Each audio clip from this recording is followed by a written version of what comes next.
Yes, now ladies and gentlemen, and welcome back to another episode of Formula 1 2022. This is my short series and where we also talk some Formula 1.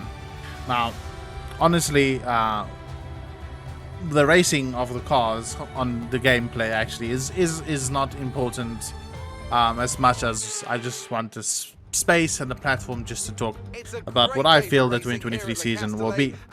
I've talked a lot about in the previous episodes. I talked a lot about Formula 1, the IRL, of course. But I want to take just a few minutes of this episode just to talk about what I think will happen with the next Formula 1 game, or sim racing. It's not a game, it's a sim racer.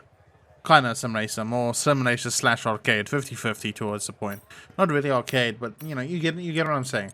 So what I think it's going to happen, I think that a lot of uninformed and stupid people will still buy the game, whether that is you or not.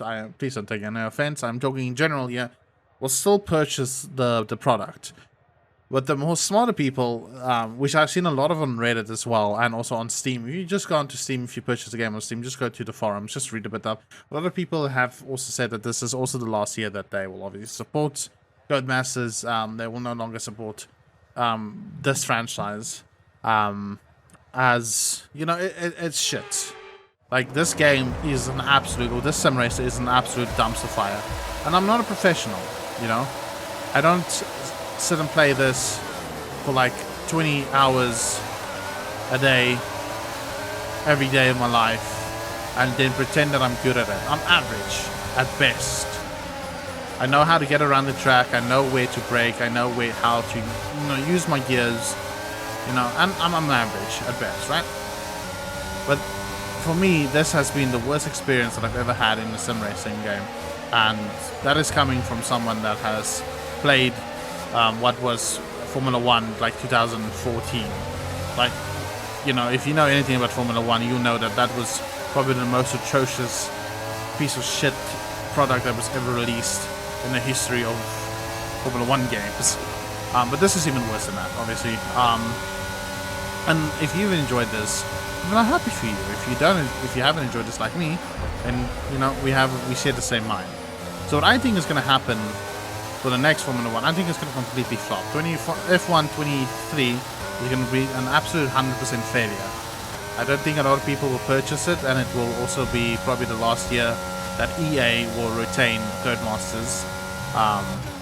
And probably then next year, 2024, probably get a new team to work on it.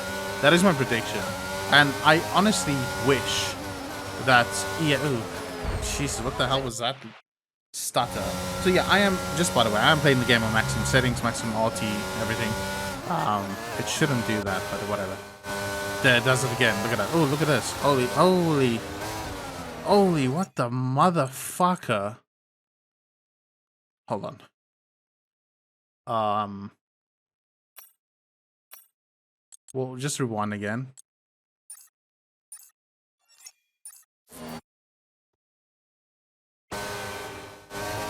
Okay. Also, man.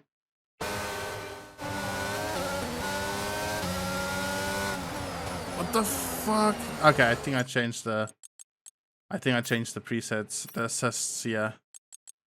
See, like I said, like I use braking, I don't use any of this. I use the traction control full, the navigation line corners only, gearbox, manual and suggested gears, pit box assist, all these things. I don't use, but I use traction control.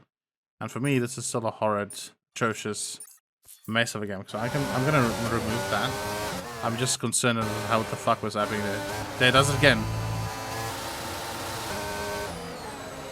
What the fuck, man?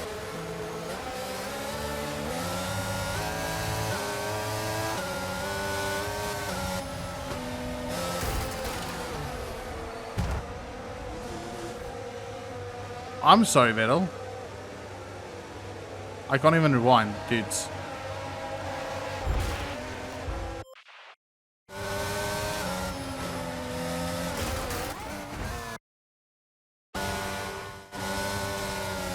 And then I spin out. What the fuck is happening? I'm not gonna cut out any of this. I want you to see this. What absolute dumpster fire of a game this is. At least Vettel is not being taken out this time. I'm sorry, Vettel, about that. Having some massive technical issues. What the hell is that?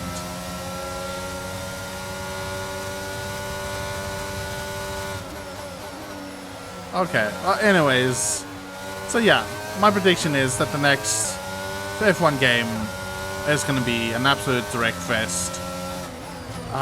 Codemasters will hopefully get fired from it, and they will appoint a new team that will also fuck it up, and then it will be the same as what Need for Speed was. Even though that Formula 1 is a more of a linear process. What the hell is happening?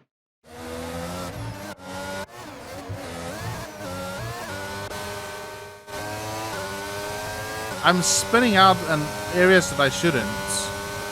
So yeah, Formula 1 is a very linear game, so it's much easier to you know, make it a racing game, and you know, that is what Need for Speed is, because Need for Speed has to be open world, it has to be like interactive, you know, have to have fun races and things you can do, even though the handling of Need for Speed games, the cars, is just absolutely shit, and I don't know anybody in their right mind who will play that nonsense.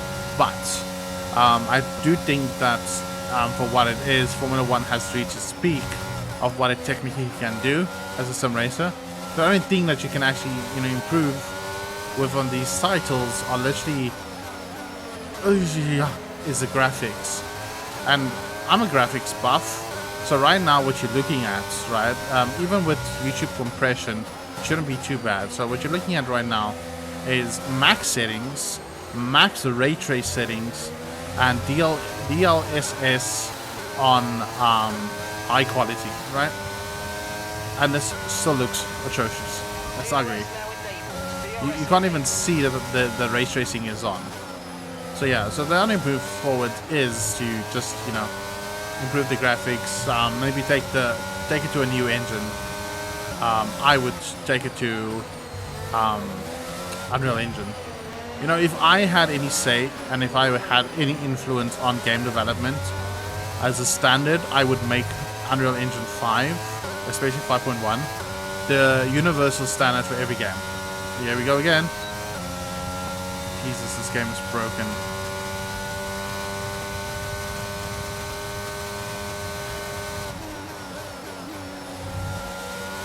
So yeah, and every game is on being made on any AAA title. Let's just reiterate, just any AAA title has to be on Unreal Engine, and then we'll just have easier games. You know, everybody will have the same accessibility.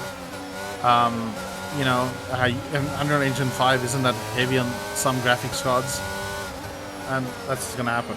So yeah, but this engine sucks. So just gonna put it out. And it's not like I hate Formula 1 and I wish, you know, developers or companies to, you know, have bad times, you know, suffer, and then, you know, their families go hungry and there's no bread, and oh my god, the father becomes an alcoholic. You know, I don't wish any of that. I just wish that us as a people, as a community, as consumers of a product, will start, you know, standing up with each other. A good example of this would be Nintendo, like the Switch. The latest release, first party release on the Switch. What the hell? It just had no power, and then it started sliding. I don't know what's happening here. The game obviously is just dead ass broken. Look at this. Sorry, Ricardo. So as I was saying, getting back to what I was saying. So the Nintendo's latest first party release was Pokemon Scarlet and Violet, which I purchased both of them off because I thought, you know, it's going to be a nice experience for me and my fiance to play and then trade with each other. But the game is so horrid and performance-wise and buggy as fuck that it just became, you know, we played it for probably a week and now we haven't even touched it since. And they just get away with it. Nintendo just absolutely gets away with it. They will, in 5 years, still charge $70 for the game, you know, and we as people will be like, okay, I will buy, you know, just complete Neanderthals. Yeah, I'm gonna look at this, guys. I can't even push him. He's pushing me. He's gonna push me. fucking absolute immovable object. Okay, hold on. I kind of messed up here, so. Oh my god, here we go again. I don't know why that is happening. But anyway, getting back to what I was saying is that we should stand up as a community against these things. You know, once we see that something isn't right, we should as a community boycott something. So a good thing to do is that if Formula 1 next year, when it comes out later in April this year, is exactly the same as it is this year, because it's going to be the same game. It's going to be the exact same thing with a bit of improved graphics and probably more... Why? Okay, I'm just going to drive. I have no grip. The car is sliding, and this game is just broken. And I think I know why it is broken. Because I don't think there's a single GPU. Maybe the 4080, maybe the 3090 Ti, and then obviously the 4090 that's able to play this game in full ray tracing. And the problem is, it's not the ray tracing. I think it's the frame generation that's causing this. Because frame generation causes sometimes, not always, it causes increased frame rates. Frame key general intervals, whatever you call them. Anyway, as I was saying, and then the game is going to be the same, so getting back to what I was saying, and we should just boycott them as a company. Like, yeah, like this game. Like, literally, if you go into Steam... I'm so over this place right now. I'm so over this race right now. I am trying my best to catch up. I'm fully throwing it. We're 6 though. We're doing good. But yeah, and if you go into Steam right now, this game is going to have 2,400 players. It's not even a year past, and it's only have 2,400 players. I'm pretty sure that most of the people playing this is actually playing it on the PlayStation. I don't know why anybody would purchase an Xbox, but probably playing it on the PlayStation or the Xbox. But yeah, but it's not even a year out, so usually at this time you'll have anything about 60 to 100,000 players still active in the game. But yeah, this time around, this game is completely botched. So yeah. But also, like I said in the first episode of this, I've been having problems with Formula 1 for quite a few years. As that I feel that paying $60 for this game and then not getting, you know, a new game, you know, built from scratch. I can understand that you probably don't have the time to do that every year. Okay, there we go. 6 space. That's not too bad. Look at the side of the screen. Look at that flickering.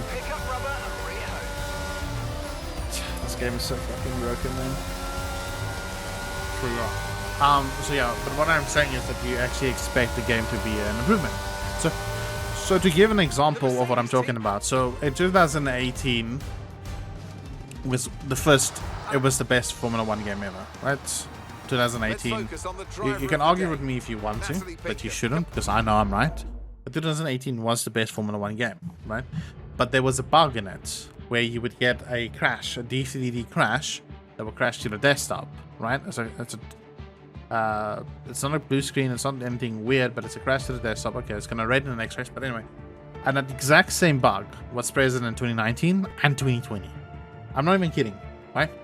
So the 2018 bug that would crash you to the desktop and say DFDD crash happened in 2020, 2021, and this year.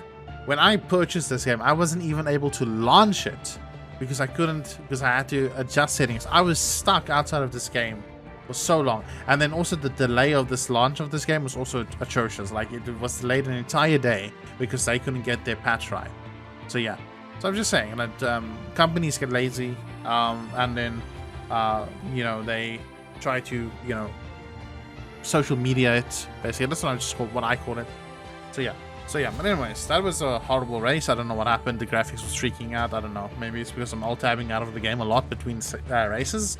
So just to keep myself fresh, I go for a nice little twirl in the house, just walking around. Anyways, thank you so much for watching. I hope my shit talking is adequate to you, and I'll check you in the next one. Peace, bye-bye.